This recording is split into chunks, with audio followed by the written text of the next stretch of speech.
I'm surrounded by portraits of extraordinary American presidents. Thomas Jefferson wrote the immortal words that guide this nation. George Washington, who showed us presidents are not kings. Abraham Lincoln, who implored us to reject malice. Franklin Roosevelt, who inspired us to reject fear. I revere this office, but I love my country more. It's been the honor of my life to serve as your president. But in the defense of democracy, which is at stake, I think is more important than any title. I draw strength and I find joy in working for the American people. But this sacred task of perfecting our union, it's not about me. It's about you, your families, your futures. It's about we, the people. We can never forget that. And I never have. I've made it clear that I believe America is at an inflection point. One of those rare moments in history when the decisions we make now will determine our fate of our nation and the world for decades to come. America's going to have to choose between moving forward or backward, between hope and hate, between unity and division. We have to decide, do we still believe in honesty, decency, respect, freedom, justice, and democracy? In this moment, we can see those we disagree with not as enemies, but as fellow Americans. Can we do that? Does character in public life still matter? I believe I know the answer to these questions because I know you, the American people. And I know this, we are a great nation because we are good people. When you elected me to this office, I promised to always level with you, to tell you the truth. The truth, the sacred cause of this country is larger than any one of us. Those of us who cherish that cause, cherish it so much, a cause of American democracy itself, must unite to protect it. You know, in recent weeks, it's become clear to me that I need to unite my party in this critical endeavor. I believe my record as president, my leadership in the world, my vision for America's future, all merited a second term. But nothing can come in the way of saving our democracy. That includes personal ambition. So I've decided the best way forward is to pass the torch to a new generation. It's the best way to unite our nation. You know, there is a time and a place for long years of experience in public life. There's also a time and a place for new voices, fresh voices, yes, younger voices. And that time and place is now. Over the next 6 months, I'll be focused on doing my job as president. That means I'll continue to lower costs for hardworking families, grow our economy. I'll keep defending our personal freedoms and our civil rights, from the right to vote to the right to choose. I'll keep calling out hate and extremism. Make it clear there is no place in America for political violence or any violence ever, period. I'm going to keep speaking out to protect our kids from gun violence. Our planet from climate crisis is the existential threat. And I will keep fighting for my cancer moonshot so we can end cancer as we know it, because we can do it. I'm going to call for Supreme Court reform because this is critical to our democracy, Supreme Court reform. You know, I will keep working to ensure America remains strong, secure, and the leader of the free world. I'm the first president in this century to report to the American people that the United States is not at war anywhere in the world. We'll keep rallying a coalition of proud nations to stop Putin from taking over Ukraine and doing more damage. We'll keep NATO stronger, and I'll make it more powerful and more united than any time in all of our history. I'll keep doing the same for our allies in the Pacific. You know, when I came to office, the conventional wisdom was that China would inevitably surpass the United States. That's not the case anymore. And I'm going to keep working to end the war in Gaza, bring home all the hostages, and bring peace and security to the Middle East and end this war. We're also working around the clock to bring home Americans being unjustly detained all around the world. You know, we've come so far since my inauguration. On that day, I told you, as I stood in that winter, we stood in a winter of peril and a winter of possibilities. Peril and possibilities. We're in the grip of we were in the grip of the worst pandemic in the century, the worst economic crisis since the Great Depression, the worst attack on our democracy since the Civil War. We came together as Americans. We got through it. We emerged stronger, more prosperous, and more secure. Today, we have the strongest economy in the world, creating nearly 16 million new jobs, a record. Wages are up. Inflation continues to come down. The racial wealth gap is the lowest it's been in 20 years. We're literally rebuilding our entire nation, urban, suburban, rural, and tribal communities. Manufacturing has come back to America. We're leading the world again in chips and science and innovation. We finally beat Big Pharma after all these years to lower the cost of prescription drugs for seniors. And I'm going to keep fighting to make sure we lower the cost for everyone, not just seniors. More people have health care today in America than ever before. And I signed one of the most significant laws helping millions of veterans and their families who are exposed to toxic materials. You know, most significant climate law ever in the history of the world. The first major gun safety law in 30 years. Today, the violent crime rate is at a 50-year low. We're also securing our border. Border crossings are lower today than when the previous administration left office. I've kept my commitment to appoint the first Black woman to the Supreme Court of the United States of America. I also kept my commitment to have an administration that looks like America and be a president for all Americans. That's what I've done. I ran for president 4 years ago because I believed and still do that the soul of America was at stake. The very nature of who we are was at stake. And that's still the case. America's an idea. An idea stronger than any army, bigger than any ocean, more powerful than any dictator or tyrant. It's the most powerful idea in the history of the world. That idea is that we hold these truths to be self-evident. We're all created equal, endowed by our Creator with certain inalienable rights: life, liberty, pursuit of happiness. We've never fully lived up to it, to this sacred idea, but we've never walked away from it either. And I do not believe the American people will walk away from it now. In just a few months, the American people will choose the course of America's future. I made my choice. I've made my views known. I would like to thank our great Vice President, Kamala Harris. She's experienced, she's tough, she's capable. She's been an incredible partner to me and a leader for our country. Now the choice is up to you, the American people.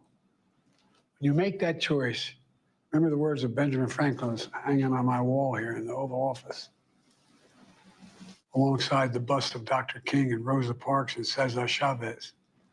When Ben Franklin was asked, as he emerged from the convention going on, whether the founders have given America a monarchy or republic, Franklin's response was, a republic, if you can keep it. A republic, if you can keep it. Whether we keep our republic is now in your hands. My fellow Americans, it's been the privilege of my life to serve this nation for over 50 years. Nowhere else on earth could a kid with a stutter, from modest beginnings in Scranton, Pennsylvania, Claymont, Delaware, one day sit behind the resolute desk in the Oval Office as President of the United States. But here I am. That's what's so special about America. We're a nation of promise and possibilities, of dreamers and doers, of ordinary Americans doing extraordinary things. I've given my heart and my soul to our nation, like so many others.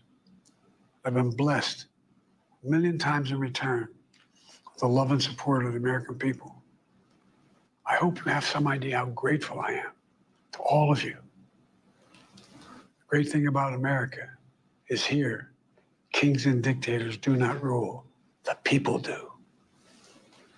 History is in your hands. The power is in your hands. The idea of America lies in your hands. You just have to keep faith, keep the faith, and remember who we are. We're the United States of America, and there's simply nothing beyond our capacity when we do it together. So let's act together, preserve our democracy. God bless you all. May God protect our troops. Thank you. A moment in history tonight, President Biden in the Oval Office. You heard him say there to the American people, I revere this office. I love my country more. He talked about this being not about me. It's about you. It's about we, the people. He said, we cannot forget that. I never have. He did ask this question. He says, does character in public life still matter as we head toward the November election? And he said, nothing should come in the way of preserving democracy in this country. We do have our entire powerhouse political team here tonight. Let's get right to ABC's chief White House correspondent, Mary Bruce. And Mary, you had reported that this was a deeply personal decision. It was closely held, a very small group with him, including his wife, the First Lady, Jill Biden, that he began to come to this decision Saturday night. Then on Sunday made it official, calling the vice president, informing her of his plan to step aside in the race. Then informing his immediate team. Then just 1 minute later, sending out that statement to the nation, my fellow Americans, it started. But tonight, Mary, he explained what he believes are the stakes in this election. And he argued for himself that in the end, President Biden believes that what is at stake here is actually larger than any title, larger than even staying in the race himself. David, the president saying he has given his heart and his soul to this country, and he is doing that again by deciding to step out of this race. Listening to that speech, it felt very much like Joe Biden's love letter to the country that he has devoted his life and his career to serving, protecting, and defending. And you heard him say nothing can get in the way of saving our democracy, including personal ambition. You know, when he decided to run back in 2020, he did it promising to be a bridge, a transitional candidate to the next generation. But when he announced his reelection, he said he had to finish the job. Tonight, he is making it clear that finishing the job means he needs to pass on the torch. He needs to pass the baton and help Kamala Harris now win the White House, saying now is the time for the next generation. He is also, of course, making it clear his work is not done here. He has 6 more months left in office. He wants to use that time to help cement his legacy. But, David, the thing that Joe Biden will likely be most remembered for is this very moment. The way in which he is exiting this race. He did it in many ways to preserve his legacy, but David, it will likely be the thing that ends up defining it. Well, Mary, I wanted to read you a statement moments ago that came in some color, in fact, if you will, from inside the White House. Someone inside this circle, the close circle, who has spent time with the president and the family over the last few days, the Biden family, telling ABC News tonight that the only thing I can say is, contrary to the reports I've heard, there is no anger, no remorse with the Biden family. There is only a deep sense of pride and an enormous amount of gratitude and appreciation for the overwhelming recognition of Biden as a true patriot and historic defender of democracy. And David, I think that is a sentiment that is shared not only by the family, but also by the staff here at the White House. I can tell you that right now, there are about 500 members of the president's staff, people who have devoted so much time and energy to this administration and his fight for what the country can stand for. They are now right now huddled in the state dining room, in the East Room, watching these remarks all together, witnessing this history together, David. No question, a difficult and challenging night for that team that has worked so closely with the president and even the Biden family themselves, having been able to get used to this decision over the evolution Saturday, Sunday, into early this week. It still must be profound to have watched Jill watch her husband and the rest of the family watch their father, their grandfather deliver the news in that way tonight. Mary, thank you. Stay with us here. I know our coverage is going to continue. Mary's going to be back in just a moment, but I do want to bring in our chief Washington correspondent, Jonathan Karl. John, it's really impossible to overstate here how wrenching this decision must have been. This is a president who for weeks, we saw it, we reported it here. He was determined to stay in this race, even under growing pressure to step down from the campaign, from some of the very Democratic leaders who were his partners in getting elected in 2020. What have you learned about what the turning point was for President Biden in eventually making this decision? Well, and David, you could hear it in what he said tonight. He believed that his record merited a second term. He did not want to make this decision. This was a decision that he was very much forced to make. He did it. There was nothing in that speech that suggested that he didn't believe that he could serve another 4 years. Nothing that suggested that his health would have gotten in the way. He said he did it because of party unity. The party needed to be unified. So in answer to your question, a critical moment in all of this, there are many critical moments, but perhaps most was a week ago Saturday when Chuck Schumer, the Senate leader, of course, remember, Joe Biden is a man of the Senate. He spent most of his life serving in the Senate. So when the Democratic leader of the Senate went to see him at Rehoboth Beach, and as we first reported, urged him to take this step in the name for his own good, for the good of his party, for the good of his country. I'm told that at the end of that meeting, Biden said to Schumer, "I need another week." And the two men hugged and went on. So it was exactly a week after that moment that Biden began the process of making that decision you heard Mary Bruce describe, of deciding to get out of this race, a decision he very much did not want to make. And John, those deeply personal words near the top of what he said the defense of democracy, which is at stake, I think is more important than any title. Yeah, and he made the point, he used the phrase inflection point, that we're at an inflection point in our country where the decisions we make now, the things we do now, will impact the course of history for many years to come. I think that's almost certainly correct. But in terms of Biden's legacy, the question will be what happens now? Does Kamala Harris win in November? If she doesn't, people will look back at this moment and ask, why didn't Joe Biden do it earlier? That would be the case, certainly, come November if they do not win in this election. John Carl, I know you're staying with us over the course of the hour as well. I wanted to also bring in ABC's Rachel Scott, covered the campaign trail, both the Biden campaign and the Trump campaign. And Rachel, obviously, as you heard John and Mary say there, this is going to be a legacy-defining moment for President Biden. He's thrown his full support in recent days and again tonight in front of the American people behind his Vice President, Kamala Harris. You know, he said back in 2020 that he wanted to be a bridge to the next generation. Mary alluded to that, and it would appear that that's exactly what he's now trying to do here tonight. Tonight, President Biden is that bridge to the next generation. He said tonight that it was time to pass the torch. He called it the best way to unite the nation. The president put it very bluntly. He said that there's a time and place for long careers, decades in politics, and that there's a time and place for fresh voices, fresh faces. And he said that time and place is right now. You know, David, as the president was speaking, I thought back to how President Biden once introduced Kamala Harris to the nation, saying that he was thinking about all the brown and black little girls out there that was seeing a black and South Asian woman in a new way, a way that they may have not ever seen before. Tonight, Kamala Harris, the presumptive Democratic nominee, becomes the first black and South Asian woman on a major party ticket, David. Rachel Scott with us here tonight for our coverage as well. Rachel, we'll see you shortly. With President Biden's decision on Sunday, it was nothing short of a political earthquake. The presidential race immediately upended. The Biden campaign, now the Harris campaign tonight.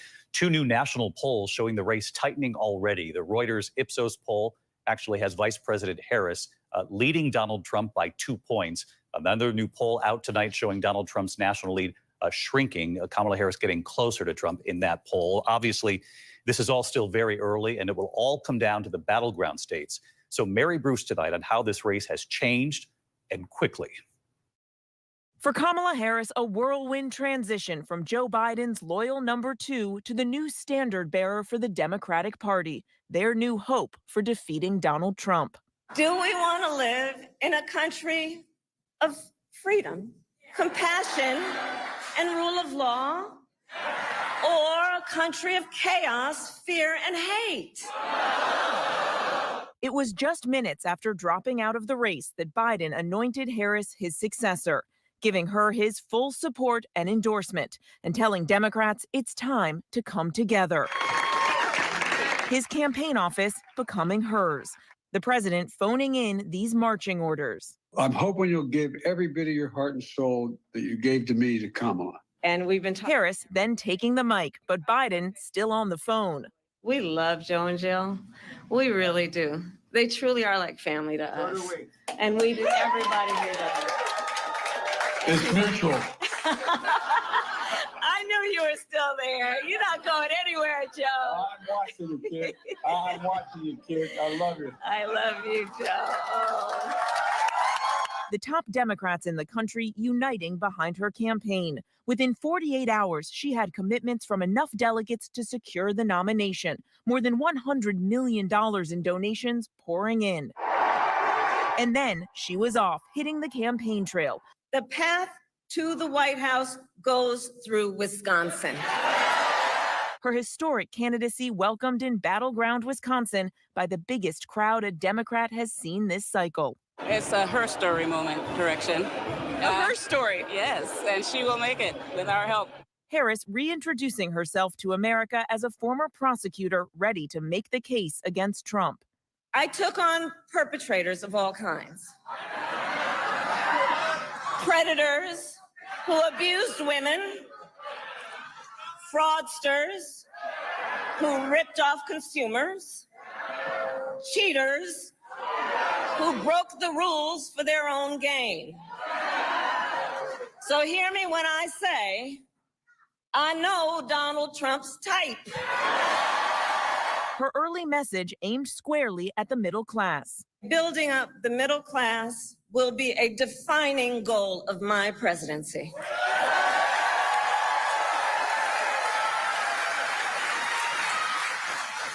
Because here's the thing we all here, Wisconsin, know. When our middle class is strong, America is strong.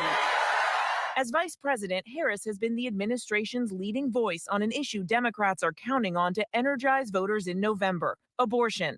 Now at the top of the ticket, she's doubling down. Donald Trump, former president, handpicked 3 members of the United States Supreme Court because he intended for them to overturn Roe v. Wade. Well, let me tell you something. When I am president of the United States, and when Congress passes a law to restore those freedoms, I will sign it into law.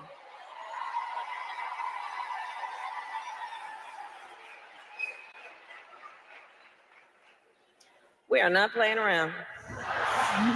Let's get back to Mary Bruce at the White House. And Mary, you were in Milwaukee. You were inside that rally, the vice president's first campaign rally as the top of the ticket. Now the presumptive nominee, very different running for president than running as the running mate. Can you describe for the audience tonight what you witnessed in that room, any evolution you might have witnessed in the vice president? And the second part of my question is, Kamala Harris made it very clear that she believes she is uniquely qualified as a former prosecutor to make the case for the Democrats against Donald Trump.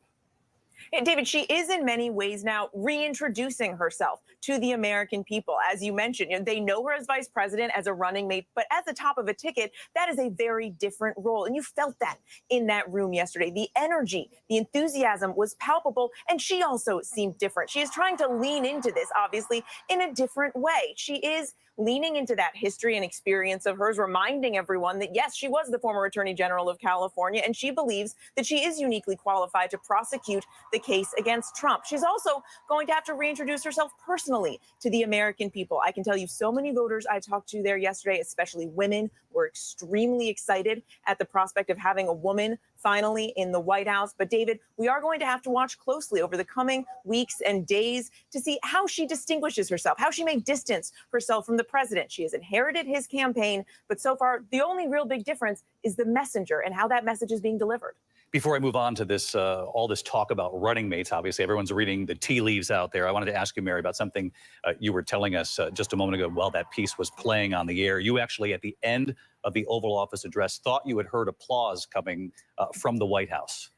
David, you might be able to hear it right now. Behind me, massive applause and cheering from what I gather are those hundreds of staffers who were watching that address in the residence right now. And we heard what I know now is the president's voice saying, hello, hello, hello, as he walked into that space. He is now greeting his staff who love him very dearly, as you may be able to hear behind me. Watching very closely each and every word in that Oval Office tonight. Mary, thank you.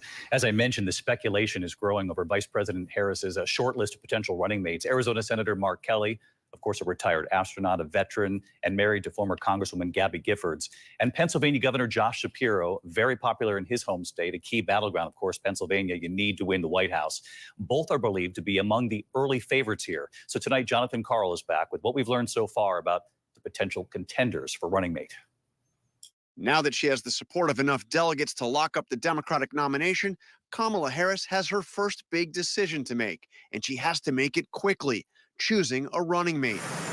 Vetting of potential candidates has already begun. Sources briefed on the process say there are at least 4 elected Democrats under consideration, including Josh Shapiro, the popular governor of must-win Pennsylvania, Arizona Senator Mark Kelly, an astronaut and husband of former Congresswoman Gabby Giffords, who survived an assassination attempt in 2011, Kentucky Governor Andy Beshear, a moderate and a rare Democratic governor in a red state, and North Carolina Governor Roy Cooper, a moderate who has known Harris for some 20 years, going back to when she was the Attorney General of California and he was the AG of North Carolina. North Carolina is in play. Donald Trump is obviously worried because he's coming to Charlotte today because he wants to try and shore up North Carolina. And I believe that we can win this state for Kamala Harris. Today, Governor Shapiro reminded voters of just how important his state will be in November. The road to the White House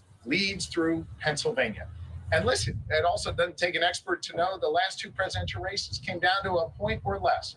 I expect this race will be close as well. And as Harris undoubtedly knows, Shapiro himself won Pennsylvania 2 years ago in a 15-point landslide. As for Kentucky Governor Beshear, he's been elected twice in a state dominated by Republicans, and he's been showing he's ready to take on Donald Trump's running mate, J.D. Vance, offering something of a preview of a vice presidential debate. J.D. Vance is a phony.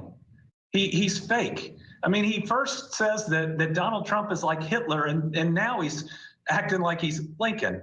I mean, the problem with J.D. Vance is he has no conviction, but I guess his running mate has 34. Senator Mark Kelly from border state Arizona is a moderate with a more conservative approach to the issue of securing the border, perhaps the biggest issue for Republicans. Today, ABC asked if he wanted to be Harris's running mate. He didn't directly answer. You know, it's not about me. What is important here is we have an opportunity in November to make a really important choice. And the choice could not be more clear. We should take this country into the forward. I don't want to see us go back to the past. This is a choice between a prosecutor, very experienced, works really hard, has done a great job, and a convicted felon. Really interesting to watch these potential contenders be interviewed almost hourly with each day that passes. John Carl back with us tonight. And John, how soon could we see Kamala Harris choose a running mate? Really soon, David. In fact, the virtual roll call where the party is to, at least under the current schedule, to formally pick their nominees for president, that'll be Kamala Harris, and vice president begins in a week, 1 week. And it ends on August 7th. What I am told is the goal is to have it done, have the choice done by August 7th. That would give them just 2 weeks to complete a process that in any other presidential cycle usually takes a matter of a couple of months. So at this point, we think Kamala Harris and her running mate will know, the country will know by August 7th? That's the plan right now, David, but we've never seen a running mate chosen on such a short timeline. And John, I don't want to put you on the spot. You listed a number of potential contenders there. What are your sources telling you about who they might be leaning toward on that list? I think that those 4 are at the top of the list. There are other names that certainly are being looked at, but Josh Shapiro, the governor of Pennsylvania, gives Kamala Harris the possibility, if the research, which undoubtedly they're doing right now, shows to win the state of Pennsylvania, if they think they can win Pennsylvania with Josh Shapiro, I think that puts him right near the top of that list. And you could say the same about Roy Cooper in North Carolina, another very key state. But I think all 4 of those names mentioned, are very actively under consideration. All right. John Carl with us again tonight. John, I'll likely ask you the same question again tomorrow night on World News. I'll see you then. In the meantime, I want to bring in the former head of the DNC, ABC News contributor Donna Brazil, with me here tonight. And Donna, we all know, we're all students of history here. LBJ, March 1968, telling the nation that he would not seek a re-election. But this was different. Obviously, this is much closer to Election Day, hearing this message from the Oval Office and President Biden. And in deeply personal terms tonight, in modern American politics, have you ever seen anything like this? No, I haven't, David. And look, I've been a student of American politics since I was 9 years old when I worked on my first campaign to get a playground in my neighborhood back in Kenner, Louisiana. It's an emotional night for me, David, for obvious reasons. Joe Biden has been one of those leaders in our country that have taken so many people over the bridge. His entire history in public service has been one of commitment to freedom and democracy and justice. And so for many of us, and those of us who have known Joe Biden for years, I've known him for 37 years, this sacrifice, this ultimate sacrifice of giving up power. I asked one of my friends, I said, have you ever seen a man give his power, give the torch to a woman and his bank chest? I mean, that's unusual. But this is because Joe Biden has been an unusual type of president. You talk about Lyndon Johnson. You talk about the signing of the Civil Rights Act, the Voting Rights Act, the Fair Housing Act, the Head Start program. And you talk about Joe Biden with building back a country that was on the brink. So this is an amazing moment. I know we have a tight timeline, but the thing the president said tonight, he talked about the joy he has in public service. I am so grateful that I know such a human being who puts his country ahead of his party and who will pass this torch to a tremendous proven leader. Kamala Harris is ready. She was ready on day one, and Joe Biden, when he selected her almost 4 years ago in August, he knew he wanted somebody to be prepared for this moment. She will meet the moment, and I'm so proud to have known Joe Biden as a leader, as a fighter, and I'm going to help him over the next 6 months. You know, in watching this Oval Office address closely, Donna, I took note that this didn't seem to be a campaign.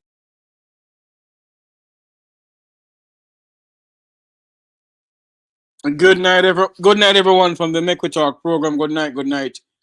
I want to say thank you all for coming on to watch an address to the nation, indeed the world, by President Joe Biden handing over the baton to Kamala Harris. I want to say thank you all for coming on.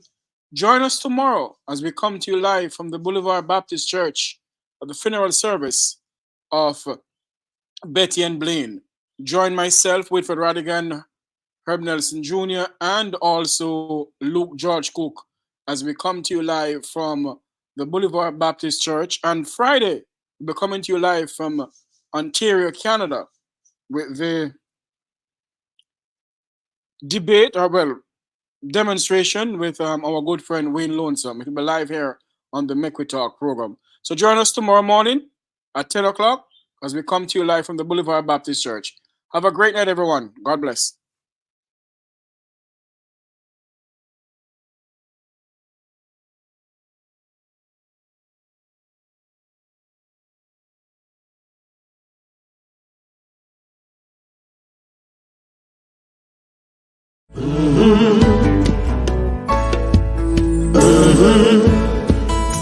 When the game gets rough and this life just seems so tough, Mek Wi Talk, my people, Mek Wi Talk. When this town becomes an ugly place, don't let it erase the smile from your face. Mek Wi Talk, people, Mek Wi Talk. Conversation is the key, a guiding light for you and me. Spark a talk and you will see. Conflict solver A to Z. World leaders master the art of self-defense just by talk. So people, Mek Wi Talk. Hey, we're living in a world that on ourselves we must depend. Mek Wi Talk.